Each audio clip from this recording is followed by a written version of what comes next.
7 দিনের মধ্যে আপনার কোনো ঋণ থাকবেন না। কত কোটি কত হাজার কোটি টাকা ঋণ আছেন আপনি, আল্লাহ তাআলা ঋণের ব্যবস্থা করে দেবেন, গায়বী ফজিলত পাবেন। আলহামদুলিল্লাহ, অনেক ভাইরা এই দোয়াটি আমল করে আলহামদুলিল্লাহ গায়বী ফজিলত পেয়েছেন, আপনিও পাবেন। গায়বী ফজিলত যদি কোনো ব্যক্তি পেতে চায় তাহলে এই আমলটি তাকে করা লাগবে। আল্লাহ রাব্বুল আলামিন গায়বী ফজিলত তাকে দান করবেন। প্রিয় ভাইরা আমার, কেউ যদি আল্লাহ তাআলার কাছে চাইতে পারে, আমার আল্লাহ রাব্বুল আলামিন তাকে দান করে দেন। আল্লাহ রাব্বুল আলামিন বলেন, প্রিয় ও আমার বান্দারে, তুমি আমার কাছে চাও। ও আমার প্রাণের ভাইরা, আপনার 7 দিনের মধ্যে কোনো ঋণ থাকবে না।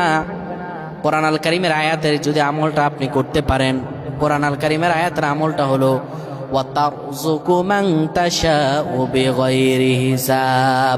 এই আয়াতটি আপনি 10 বার পড়বেন।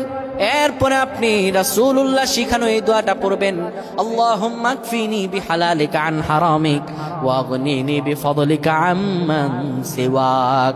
হযরত আলী রাদিয়াল্লাহু তাআলা বলেন, আমার কাছে এক ব্যক্তি আসলো আর আমি রাসূলুল্লাহ শিখানো এই দোয়াটা তারে শিখিয়ে দিলাম, আল্লাহ তাআলা তার ঋণকে দেওয়ার ব্যবস্থা করে দিলেন। আপনার যত ঋণ থাকুক না কেন, আল্লাহ তাআলা আপনাকে ঋণ দেওয়ার ব্যবস্থা করে দিবেন। আল্লাহুম্মা আমিন।